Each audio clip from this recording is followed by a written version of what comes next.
चलिए देख लेते हैं कौन-कौन से क्वेश्चंस आपके एग्जाम में पूछे गए। जैसे कि इसमें पूछा गया था लक्षद्वीप कितने द्वीपों से बना हुआ है?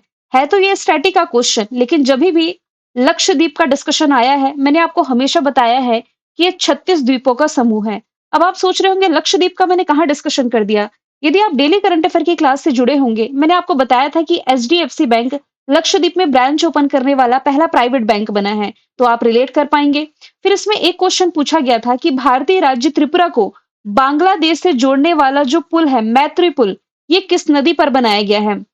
तो ये बनाया गया है आपका फैनी नदी पर। ये देखिए, भारत का पड़ोसी बांग्लादेश, जैसे कि इंडिया का मैप है, यहाँ पर बांग्लादेश। तो ये पूर्वोत्तर भारत को जो राज्य है त्रिपुरा, इसे बांग्लादेश से कनेक्ट करने वाला एक पुल है, मैत्री सेतु। ये जिस नदी पर बनाया गया है, इसी का नाम पूछा जा रहा है, तो नदी का नाम इसमें फैनी हो जाएगा। ठीक है? तो यहां से आपका ऑप्शन ए राइट आंसर था। फिर इसमें क्वेश्चन 16वां पूछा गया है, यानी कि इस सीरीज का यदि हम देखें तो तीसरा क्वेश्चन, कि कौन सा देश है जो क्वाड का सदस्य नहीं है? मैं फिर से आपको बता दूं, इस क्वेश्चन को मैंने आपको मैप के थ्रू कवर कराया था। क्वाड में भारत भी शामिल है, भारत के अलावा जापान, जापान के अलावा अमेरिका और अमेरिका के अलावा ऑस्ट्रेलिया, ये 4 देशों का समूह है। मैंने आपको ये भी बोला था कि इस साल भारत है जो कि ये क्वाड समिट होस्ट कर सकता है। ठीक है? फिर भारत क्यों मायने रखता है, इस पुस्तक के लेखक कौन है? मैं फिर से कहूंगी कि यदि आपको कंफ्यूजन होता है ना क्वेश्चन में, तो हिंदी और इंग्लिश आप दोनों पढ़ लिया करें। इंग्लिश में कहूं मैं तो किताब का नाम है वाई भारत मैटर्स। कई बार मैंने बताया है कि वाई भारत मैटर्स किताब विदेश मंत्री एस जयशंकर की किताब है। यदि आपको प्रूफ चाहिए तो अभी अगस्त के महीने में मैंने रिसेंटली आपको एक बुक पढ़ाई है, वाई कॉन्स्टिट्यूशन मैटर्स, जो कि पूर्व मुख्य न्यायाधीश धनंजय यशवंत चंद्रचूड़ के द्वारा लिखी गई है। अभी 3 से 4 दिन पहले का आप वीडियो देख सकते हैं करंट अफेयर का, अगस्त के महीने का। वहीं पर ऑप्शन से मैंने बताया था कि भाई आप कंफ्यूज नहीं होंगे। क्यों कंफ्यूज नहीं होंगे? क्योंकि द कॉन्स्टिट्यूशन मैटर्स किताब लिखी है धनंजय यशवंत चंद्रचूड़ ने, लेकिन ऑप्शन में मैंने वाई भारत मैटर्स भी किताब लिखी थी, जो कि एस जयशंकर के द्वारा लिखी गई किताब। फिर एक क्वेश्चन पूछा गया था कि दिसंबर 2024 में किसे हराकर के डी गुकेश सबसे कम उम्र के विश्व शतरंज चैंपियन बने हैं? अब ये क्वेश्चन मैंने कहाँ पढ़ा है आपको? 13 दिसंबर की क्लास में मैंने प्रूफ भी रखा है कि दिसंबर 2024 में सबसे कम उम्र के विश्व शतरंज चैंपियन डी गुकेश बने हैं 18 वर्ष की उम्र में। लेकिन यहाँ पर डिटेल में मैंने मेंशन किया था, ये देखिए, डी गुकेश ने चाइना के डिन लीरेंग को हरा करके ये खिताब जीता। तो यही क्वेश्चन आपके एग्जाम में पूछा गया है कि किसे हराया है डी गुकेश ने? चाइना के डिन लीरेन को हरा करके। फिर एक क्वेश्चन पूछा गया था कि भारत के शुभांशु शुक्ला के साथ साथ अन्य देशों के अंतरिक्ष यात्री 2025 में जो इंटरनेशनल स्पेस स्टेशन पर मिशन गया ना, एक्सियोम मिशन, इसका हिस्सा थे। तो पूछा जा रहा है कि इसमें किस देश के अंतरिक्ष यात्री शामिल थे? भारत के तो शुभांशु शुक्ला हो गए। आप रिलेट करेंगे, शुभांशु शुक्ला का जब ये एक्सियोम 4 मिशन मैंने बताया था, तब अन्य देश के अंतरिक्ष यात्री इसमें शामिल हुए थे, वो भी मैंने आपको बताया था, जिसमें कि आप रिलेट कर पाएंगे। तो इसमें अमेरिका के अंतरिक्ष यात्री का नाम शामिल था, पैगी विट्सन करके एक नाम था। फिर इसमें पोलैंड के एक अंतरिक्ष यात्री थे, स्लावोज करके। फिर इसमें एक हंगरी के अंतरिक्ष यात्री थे, टिबोर कापू करके। तो ऑप्शन ए, सी और डी, यानी कि 1, 3, 4, ये तो शामिल थे। नॉर्वे का कोई भी अंतरिक्ष यात्री इसमें शामिल नहीं था। तो इसमें ऑप्शन आपका ए राइट आंसर हो जाएगा। आप केवल देखते जाइए कि कितने क्वेश्चंस आपके करंट अफेयर के पूछे गए हैं। मेरे अकॉर्डिंग करंट के और स्टैटिक जी के मिलाकर के 36 क्वेश्चंस आपके एग्जाम का पार्ट बने हैं। अब आप समझिए कितना बड़ा फायदा हुआ है उन स्टूडेंट को जो कि डेली करंट अफेयर की क्लास देखते हैं।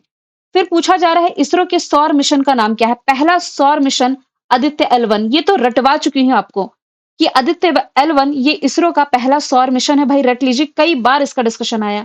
इवेंट एंड समिट वाली क्लास में मैंने आपको 19वें क्रम का नॉन अलाइनमेंट मूवमेंट के बारे में डिस्कशन किया था। ये जो नॉन अलाइन मूवमेंट है, ये युगांडा के कंपाला में आयोजित किया गया था। कंपाला ऑप्शन में नहीं है, युगांडा ही है, तो ये आप टिक कर सकते हैं। फिर क्वेश्चन पूछा गया था, ये पिछले साल का क्वेश्चन पूछा गया है कि किस देश ने पैलेस्टाइन में यानी कि फिलिस्तीन में इजराइल की कार्यवाही के खिलाफ इंटरनेशनल कोर्ट ऑफ जस्टिस में मामला दायर किया है और इसे नरसंहार बताया है? तो ये आपके साउथ अफ्रीका के द्वारा दर्ज किया गया था मामला। ठीक है? और इजराइल पैलेस्टाइन विवाद फिर से चर्चा में है। कोई ना कोई क्वेश्चन या तो इसकी लोकेशन से या तो करंट के फैक्टर से पूछा जाएगा। फिर इसमें देखिए ऑपरेशन वाला क्वेश्चन पूछा गया है। मैं पहले ही बता देती हूँ, लगभग 3 हफ्ते पहले मैंने आपको भारत में या भारत के द्वारा अन्य देशों पर चलाए गए जो ऑपरेशंस थे, कंप्लीट कराया था इस वीडियो के माध्यम से। आप लोगों ने नहीं देखा होगा, ये मैंने आपको अभी जुलाई लास्ट में ही कवर कराया है। तो आपका क्वेश्चन क्या पूछा गया था देखिए, ऑपरेशन गंगा, ये यूक्रेन में चलाया गया ऑपरेशन है। तो ए का 4 हो जाएगा। यहाँ पर देखिए, ए का 4 है, यहाँ भी ए का 4 है, तो 2 में से कोई एक ही ऑप्शन सही होगा। बी और डी यहाँ से कट कर दीजिए। ऑपरेशन कावेरी है तो 2-3 साल पुराना ऑपरेशन, लेकिन जिन्होंने इस वीडियो को देखा है, वो इसका आंसर टिक कर पाएँगे कि मैंने आपको बताया था सूडान में चलाया गया ऑपरेशन कावेरी, तो दूसरे का आंसर 3 हो जाएगा, बी का 3। तो ऑब्वियसली कि ये अब आंसर आपका एलिमिनेट हो जाता है। तो रिलेट कर लीजिए, ऑपरेशन अजय इज़राइल का है और देवी शक्ति 2021 में अफ़गानिस्तान में चलाया गया था। देखिए 2021 में चलाया गया, लेकिन तभी भी वो क्वेश्चन मैंने आपको अभी जुलाई के महीने में पढ़ाया है। तो थोड़ा आप कंटेंट पर ट्रस्ट करें। मैं आपको हमेशा कहती हूँ, आप किसी भी वनडे एग्ज़ाम की तैयारी कर रहे हैं, करंट अफ़ेयर का क्वेश्चन इसके बाहर यदि आता है, तो आप क्लेम कर सकते हैं। ठीक है? फिर एक क्वेश्चन पूछा गया था कि किस कंपनी ने भारत की आकाश तीर वायु रक्षा प्रणाली विकसित की है। अब ये क्वेश्चन मैंने कहाँ पढ़ाया है याद कीजिए। ये वाला क्वेश्चन मैंने पढ़ाया है आपको 9 अप्रैल की क्लास में। ये इस साल नहीं पढ़ाया है। 2024 का करंट अफेयर ये पूछा गया है। मैंने आपको ये बताया था कि लगभग 1982 करोड़ की लागत से जो बीईएल है, भारत इलेक्ट्रॉनिक्स लिमिटेड, इसके द्वारा आकाश तीर वायु रक्षा प्रणाली विकसित की गई। मैं जो डेट बता रही हूँ ना, जाकर के आप डायरेक्ट उस दिन का वीडियो देख सकते हैं यदि मैं झूठ कह रही हूँ तो। कृत्रिम बुद्धिमत्ता यानी कि आर्टिफिशियल इंटेलिजेंस का जनक माना जाता है जॉन मैकार्थी को। जब भी एआई का डिस्कशन आया, ये फैक्ट ज़रूर मैंने स्टैटिक में मेंशन किया है। ओपन एआई के सीईओ सैम अल्टमैन, ये भी एग्जाम में पूछा गया था। इस एग्जाम में नहीं, ये रिसेंटली किसी एग्जाम में पूछा गया था। फिर फ्रेंच ओपन 2025 प्रतियोगिता में वुमेन सिंगल का टाइटल किसने जीता? कभी भी मैं आपको टेनिस के ग्रैंड स्लैम बताती हूँ तो हमेशा कहती हूँ कि इसमें विजेता जो होते हैं कौन सी कैटेगरी में होते हैं, जैसे कि मेन सिंगल हो गए, वुमेन सिंगल हो गए, मेंस डबल हो गया, वुमेन्स डबल हो गया और मिक्स डबल हो गया। 5 कैटेगरी में विजेता रहते हैं, लेकिन हमेशा मैं आपको केवल 2 कैटेगरी बताती हूँ, मेन सिंगल की और वुमेन सिंगल की, क्योंकि इसी से आपके एग्जाम में क्वेश्चन पूछे जाते हैं और वो पूछे गए हैं। फ्रेंच ओपन 2025 में वुमेन सिंगल का टाइटल किसने जीता? ये क्वेश्चन मैंने आपको पढ़ाया है अभी रिसेंटली 10 जून के करंट अफेयर की क्लास में। तो अमेरिका की जो कोको गॉफ है, ये इसमें विजेता है। ठीक है? अगला क्वेश्चन है, निम्नलिखित में से कौन सा देश है जो कि यूक्रेन के साथ अपनी बॉर्डर शेयर करता है? अब आपको ये समझ में आएगा कि क्यों करंट अफेयर की क्लास में यदि किसी कंट्री का डिस्कशन आता है, तो मैप मैं क्यों ऐड करती हूँ। मैंने आपको हमेशा ही कहा है कि यदि मैं करंट अफेयर को मैप के थ्रू पढ़ा रही हूँ, आपके एग्जाम में 100% इसका लाभ होगा। इसका एग्जाम्पल यहाँ देखने को मिला है। पूछा जा रहा है कि कौन सा देश यूक्रेन के साथ अपनी बॉर्डर शेयर करता है। तो इस क्वेश्चन को समझने से पहले आप यूक्रेन की मैप देखिए। अब आप में से ऐसे स्टूडेंट जो कुछ समय पहले से ही मुझसे जुड़े हुए हैं, जब भी यूक्रेन का डिस्कशन किया है मैंने, इसका मैप ज़रूर ऐड किया है। तो अब आप देखिए कौन-कौन सी कंट्री इससे बॉर्डर शेयर कर रही। ऑप्शन में क्या है? Moldova, Belarus, Romania, Slovakia. Moldova कहाँ पर है? ये देखिए जस्ट बगल में। ऊपर में बेलारूस, फिर यहाँ रोमानिया, फिर स्लोवाकिया। अरे ये तो सभी शेयर कर रही। क्या ऑप्शन में उपरोक्त सभी है? बिल्कुल। ऑप्शन बी, उपरोक्त सभी कंट्री से बॉर्डर शेयर कर रही है। यदि ऑप्शन में पोलैंड होता तो ये भी बॉर्डर शेयर कर रहा है, हंगरी होता तो ये भी बॉर्डर शेयर कर रहा, और यदि रशिया भी ऑप्शन में होता तो ये भी इससे बॉर्डर शेयर कर रहा है। फिर हॉर्मुज जल संधि वाली लोकेशन अभी डिस्कशन में आई थी, क्योंकि ईरान के द्वारा ये बंद की गई थी अमेरिकी हमले के कारण।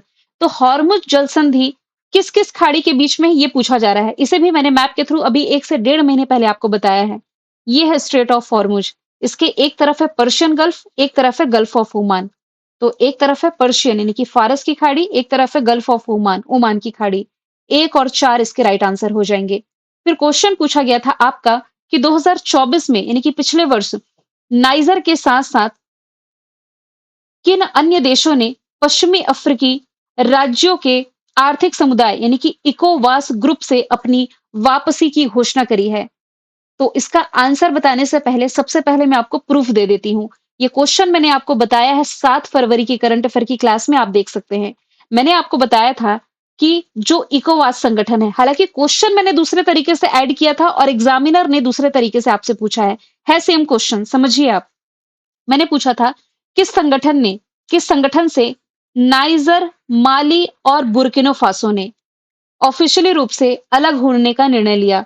तो ये इकोवास संगठन ही है। तो वही पूछा जा रहा है कि इकोवास से नाइजर के अलावा अन्य किस देश ने एग्जिट होने का फैसला किया? तो नाइजर के अलावा बुर्किनो फासो और माली मैंने बताया था।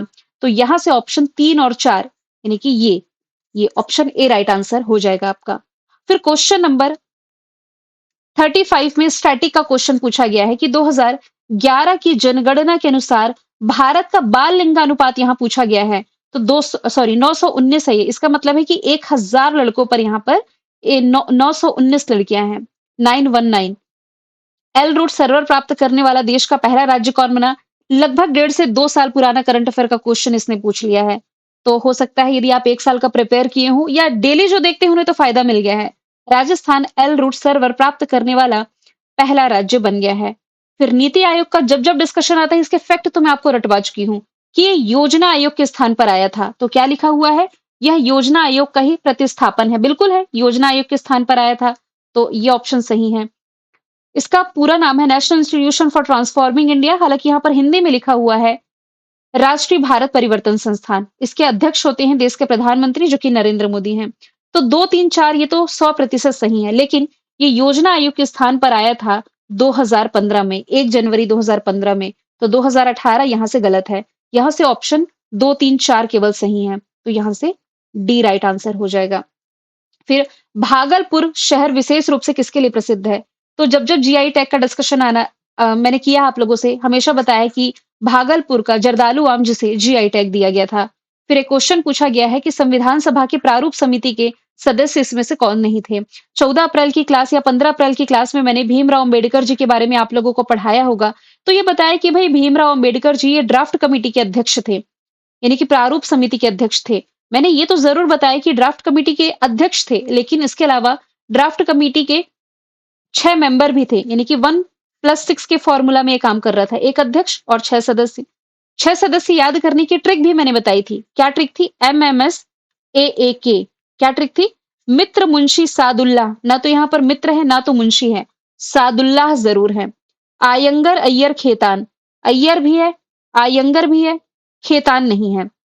देखिए खेतान मेंबर थे, इन्हीं के स्थान पर कृष्णमाचारी आए थे। तो वैसे मेंबर नहीं थे, बाद में रिप्लेस किए गए थे।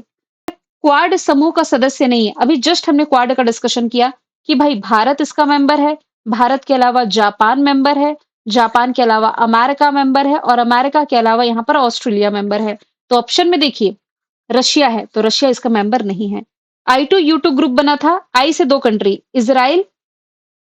एक सेकेंड, इसका मैप तो मैंने ऐड नहीं किया है, लेकिन हाँ I2U2 कंट्री जो है ना ये चर्चे में आई थी लगभग मुझे लगता है 1.5 साल होने जा रहा है, तभी भी मैं इसे बता देती हूँ। आई से 2 कंट्री, यू से 2 कंट्री आपने याद रखना है। आई से इंडिया और एक आई से मतलब है इज़राइल। ये I2 हो गया। फिर क्या लिखा है? U2, UAE और USA, ये हो गया U2। तो ये जो 4 कंट्री का समूह है, I2U2 कहा जा रहा है इसे। इसे वेस्ट एशियन क्वाड भी कहा जाता है। बेसिकली ये आर्थिक विकास, ऑप्शन नंबर सी इसका राइट आंसर होगा। बेसिकली ये आर्थिक सहयोग को बढ़ावा देने के लिए, प्रौद्योगिकी, ऊर्जा और ट्रेड को बढ़ावा देने के लिए गठित किया गया था। G20 शिखर सम्मेलन 2023 भारत ने होस्ट किया। इस दौरान कुछ महत्वपूर्ण उपलब्धियां हुई, जैसे कि अफ्रीकी संघ की स्थायी सदस्यता की बात कही गई। जैसे कि G20 जो है ये किसका समूह है? ये यूरोपीय यूनियन और 19 देशों का समूह है, मैंने आपको बताया था। यूरोपीय यूनियन में ऑलरेडी 27 मेंबर कंट्री हैं, 19 देश और हो गए। इसके अलावा अफ्रीकी यूनियन भी इसमें शामिल होने जा रहा है, इस बात का डिस्कशन आया था। अफ्रीकी यूनियन में मेंबर कंट्री 55 है। फिर पूछा गया था कि सबसे अधिक ज्वालामुखी किस पेटी में पाए जाते हैं? भाई ज्वालामुखी सबसे अधिक ये परिप्रशांत पेटी में पाए जाते हैं। फिर कुछ वाटरफॉल का डिस्कशन आया था, जिसमें कि दूध सागर वाटरफॉल, चेन्नई एक्सप्रेस मूवी आप लोगों ने देखी होगी तो दूध सागर वाटरफॉल आपको देखने को मिलता है। ये गोवा वाले लोकेशन में है। तो पहले का आंसर तो 4 है। अब देखिए पहले का 4 यहाँ भी है, पहले का 4 यहाँ भी है, तो ऑप्शन बी और डी ये तो एलिमिनेट हो जाता है। फिर बरकाना वाटरफॉल ना ये कर्नाटक के पास है, शिमोगा जिले में। तो बी का आंसर क्या हो गया? ये ए। पहले का चौथा, दूसरे का ए, यानी कि ये आपका आगे सही बन जाएगा। सी का ये हो गया खंडाधर ओडिशा और पालनी ये हो गया हिमाचल प्रदेश में। फिर क्वेश्चन पूछा गया था, चलिए स्टैटिक का पूछा गया है, इसका फटाफट से रिवीजन करते हैं। निम्नलिखित में से किस जिले से गंगा नदी बिहार में प्रवेश करती है? तो गंगा नदी जो है ये बक्सर के चौसा नामक स्थान से बिहार में प्रवेश करती है और गंगा नदी की प्रणाली ही बिहार की प्रमुख नदी प्रणाली है। वैसे गंगा नदी भारत की सबसे लंबी नदी है, भारत की राष्ट्रीय नदी जिसकी लंबाई 2525 किलोमीटर है। भीम बांध वन्य जीव अभयारण्य ये कहाँ देखते हैं आप? भीम बाग वन्य जीव अभयारण्य बेसिकली ये मुंगेर जिले में है, बिहार के। और बिहार राज्य का जो सबसे बड़ा अभयारण्य है, ये कौन-सा है? Kaimur. Option number C right answer हो जाएगा। ये लगभग 1500 वर्ग किलोमीटर के क्षेत्र में फैला हुआ है और बिहार का निम्नलिखित में से कौन-सा जिला है नेपाल के साथ अपनी बॉर्डर शेयर नहीं करेगा? देखिए, बिहार के स्टैटिक जीके के फैक्ट आपने याद रखे होंगे, तो इसमें से पूर्णिया जिला है, मैप तो मैंने ऐड नहीं किया, लेकिन पूर्णिया ये नेपाल के साथ बॉर्डर शेयर नहीं करता है, याद रखें। पश्चिमी चंपारण, पूर्वी चंपारण, मधुबनी, सुपौल, अररिया, किशनगंज, ये सभी शेयर करते हैं। किस नदी को बिहार का शोक कहते हैं? तो ये कोसी नदी है, बिहार का शोक कहलाती है। ये स्टैटिक का फैक्ट पूछा गया है कि न्यूट्रॉन की खोज किसने की थी? तो जेम्स चैडविक ने, ऑप्शन डी, जेम्स चैडविक ने 1932 में न्यूट्रॉन की खोज की थी, ठीक है? ये एक ब्रिटिश फिजिक्स वैज्ञानिक थे।